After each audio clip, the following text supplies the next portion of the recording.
Hi, friends. Welcome to Pieces Here. I'm Avis Kalfsbeek, and we're taking a little rest between podcast series to help Kitty O'Compost improve her reporter voice for peace. Kitty is a character I made up who's a little offbeat, a satiric smarty pants, and she's getting ready to report on a big story about peace, AI, and the future of the commons. It's called CTRL-AI-DISARM. At the end of these Kitty Reads episodes, and maybe longer, you'll also hear the Next Peacelands, a roll call of global armed conflicts and arms exports. If that's too much for today, it's okay to end early. But if you can stay, I hope you'll let it deepen your resolve for peace. As usual, you can find the words and books I make for peace at aviskalfsbeek.com, and podcast music is by the talented Javier Peque Rodriguez. Listen for the peace. Now over to Kitty. Today's reading comes from Henry David Thoreau, a man who walked into the woods to see what life was made of when you stripped it down to the bone. He wrote with steady, searching clarity, always circling back to the idea that a person becomes richer by needing less. Economy, the opening chapter of Walden, is Thoreau at his most insistent, sorting through the habits, burdens, and expectations that keep us from living simply. We'll read just a small piece today, enough to catch the tone of his gentle stubbornness and the way he nudges us towards paying closer attention to how we live. Well, friend, I could read a sonnet or the grocery store receipt still crumpled in my pocket, and it would still be a gentle act for peace, because quiet attention is its own kind of disarmament, and nobody, for goodness sake, is holding the gosh darn gun. Following is an excerpt from Economy, the opening chapter of Walden by Henry David Thoreau. When I wrote the following pages, or rather the bulk of them, I lived alone in the woods a mile from any neighbor in a house which I had built myself on the shore of Walden Pond in Concord, Massachusetts, and earned my living by the labor of my hands only. I lived there 2 years and 2 months. At present, I'm a sojourner in civilized life again.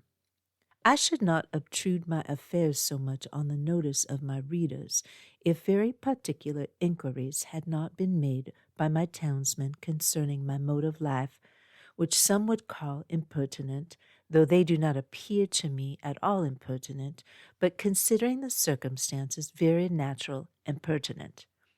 Some have asked what I got to eat, if I did not feel lonesome, if I was not afraid, and the like. Others have been curious to learn what portion of my income I devoted to charitable purposes, and some who have large families, how many poor children I maintained. I will therefore ask those of my readers who feel no particular interest in me to pardon me if I undertake to answer some of these questions in this book. In most books, the I or first person is omitted. In this, it will be retained.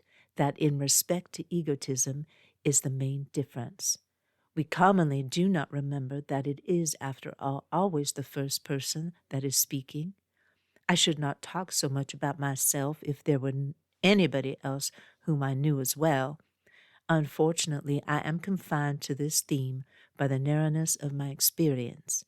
Moreover, I, on my side, require of every writer, first or last, a simple and sincere account of his own life, and not merely what he has heard of other men's lives, some such account as he would send to his kindred from a distant land, for if he has lived sincerely, it must have been in a distant land to me. Perhaps these pages are more particularly addressed to poor students. As for the rest of my readers, they will accept such portions as apply to them. I trust that none will stretch the seams in putting on the coat, for it may do good service to him whom it fits. I would fain say something, not so much concerning the Chinese and Sandwich Islanders as you read these pages who are said to live in New England, something about your condition, especially your outward condition or circumstances in this world, in this town, what it is, whether it is necessary that it be as bad as it is, whether it cannot be improved as well as not. I have traveled a good deal in Concord, and everywhere, in shops and offices and fields, the inhabitants have appeared to me to be doing penance in 1,000 remarkable ways. What I have heard that Brahmins sitting exposed to 4 fires and looking in the face of the sun, or hanging suspended with their heads downward over flames, or looking at the heavens over their shoulders until it becomes impossible for them to resume their natural position, while from the twist of the neck nothing but liquids can pass into the stomach, or dwelling chained for life at the foot of a tree, or measuring with their bodies like caterpillars the breadth of vast empires, or standing on one leg on the tops of pillars. Even these forms of conscious penance are hardly more incredible and astonishing than the scenes which I daily witness. The 12 labors of Hercules were trifling in comparison with those which my neighbors have undertaken, for they were only 12 and had an end, but I could never see that these men slew or captured any monster or finished any labor. They have no friend Iolaus to burn with a hot iron the root of the hydra's head, but as soon as one head is crushed, 2 spring up. I see young men, my townsmen, whose misfortune it is to have inherited farms, houses, barns, cattle, and farming tools, for these are more easily acquired than got rid of. Better if they had been born in the open pasture and suckled by a wolf, that they might have seen with clearer eyes what field they were called to labor in. Who made them serfs of the soil? Why should they eat their 60 acres when man is condemned to eat only his peck of dirt? Why should they begin digging their graves as soon as they are born? They have got to live a man's life, pushing all these things before them and get on as well as they can. How many a poor, immortal soul have I met well nigh crushed and smothered under its load, creeping down the road of life, pushing before it a barn 75 feet by 40, its organ stables never cleansed, and 100 acres of land, tillage, mowing, pasture, and woodlot. The portionless, who struggle with no such unnecessary inherited encumbrances, find it labor enough to subdue and cultivate a few cubic feet of flesh. But men labor under mistake. The better part of the man is soon plowed into the soil for compost. By a seeming fate, commonly called necessity, they are employed, as it says in an old book, laying up treasures which moth and rust will corrupt and thieves break through and steal. It is a fool's life, as they will find when they get to the end of it, if not before. It is said that Deucalion and Pyrrha created men by throwing stones over their heads behind them. Inde genus durum sumus, experiensque laborum, et documenta demus qua simus origine nati, or as Raleigh rhymes it in his sonorous way, from thence our kind hard-hearted is, enduring pain and care, approving that our bodies of a stony nature are. So much for blind obedience to a blundering oracle, throwing the stones over their heads behind them and not seeing where they fell. Most men, even in this comparatively free country, through mere ignorance and mistake, are so occupied with the factitious cares and superfluously coarse labors of life that its finer fruits cannot be plucked by them. The fingers from excessive toil are too clumsy and tremble too much for that.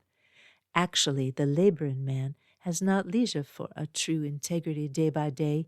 He cannot afford to sustain the manliest relations to men. His labor would be depreciated in the market. He has no time to be anything but a machine. How can he remember well his ignorance, which his growth requires, who has so often to use his knowledge? We should feed and clothe him gratuitously sometimes, and recruit him with our cordials before we judge of him. The finest qualities of our nature, like the bloom on fruits, can be preserved only by the most delicate handling. Yet we do not treat ourselves nor one another thus tenderly. Thank you for listening and allowing me to practice Kitty's reporting voice for the big story ahead, CTRL-AI-DISARM. Now stay with me a few minutes longer if you're able for the next Peacelands.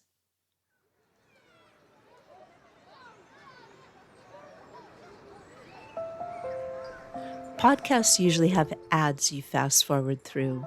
This one doesn't. Instead, I invite you to pause here just for a few minutes and listen with an open heart, not to memorize the numbers, not to analyze the politics. As I read each conflict, I'll say aloud, "Peace is here." You're welcome to say it with me or just think it quietly. If you'd like to read, sing, or paint your own version of the Next Peacelands, or tell me how to say peace is here in your language, I'd love to hear it. This is the Next Peacelands. Not for doom and gloom, not for pity or sadness, we speak and we listen to these geographic locations of wars and the numbers of deaths of human souls to help put the great disarmament, the period in which we live now, and peace at the forefront of our daily consciousness and actions. Following are the major and minor armed conflicts, each with over 1,000 deaths in the current year, based on the data available as of December 2025. Russo-Ukrainian War since 2014, 400,000 cumulative fatalities, 69,177 deaths year-to-date. Peace is here. Arab-Israeli conflict since 1948, 263,000 cumulative fatalities, 25,100 deaths year-to-date. Peace is here. Sudanese conflicts since 2008, 1,400,000 cumulative fatalities, 19,867 deaths year-to-date. Peace is here. Islamist insurgencies in the Maghreb Sahel since 2002, 464,000 cumulative fatalities, 19,069 deaths year-to-date. Peace is here. Myanmar conflicts since 1948, 199,000 cumulative fatalities, 13,411 deaths year-to-date. Peace is here. Mexican drug war since 2006, 417,000 cumulative fatalities, 7,790 deaths year-to-date. Peace is here. Congolese conflicts since 1996, 211,600 cumulative fatalities, 6,860 deaths year-to-date. Peace is here. Ethiopian civil conflict since 2018, 610,000 cumulative fatalities, 5,563 deaths year-to-date. Peace is here. Somali civil war since 1991, over 1 million cumulative fatalities, 9,872 deaths year-to-date. Peace is here. Syrian conflict spillovers since 2011, 656,000 cumulative fatalities, 7,745 deaths year-to-date. Peace is here. Afghan conflict since 1978, 2,800,000 cumulative fatalities, 3,632 deaths year-to-date. Peace is here. Ecuadorian security crisis since 2018, 9,230 cumulative fatalities, 2,740 deaths year-to-date. Peace is here. Yemeni civil war crisis since 2011, 382,000 cumulative fatalities, 2,598 deaths year-to-date. Peace is here. Colombian-Venezuelan conflicts since 1964, 457,000 cumulative fatalities, 2,482 deaths year to date. Peace is here. Haitian crisis since 2018, 20,000 cumulative fatalities, 2,480 deaths year to date. Peace is here. Does that mean the countries that weren't mentioned are more peaceful? Some are not. Here are the world's largest weapons exporters according to the Stockholm International Peace Research Institute's Arms Transfers database. These numbers use TIV, the Trend Indicator Value, a measure based on the production cost of military equipment. The cumulative TIV figures you will hear represent the total volume of military resources transferred since 1950, while the percentage is based on the most recent 5-year trend. United States, cumulative exports of $729 billion, accounting for 43% of total global exports. Peace is here. France, cumulative exports of $136 billion, 9.6% of total global exports. Peace is here. Russia, cumulative exports of $155 billion, 7.8% of total global exports. Peace is here. China, cumulative exports of $61 billion, 6% of total global exports. Peace is here. Germany, cumulative exports of $90 billion, 5.6% of total global exports. Peace is here. Italy, cumulative exports of $37 billion, 4.8% of total global exports. Peace is here. United Kingdom, cumulative exports of $144 billion, 3.6% of total global exports. Peace is here.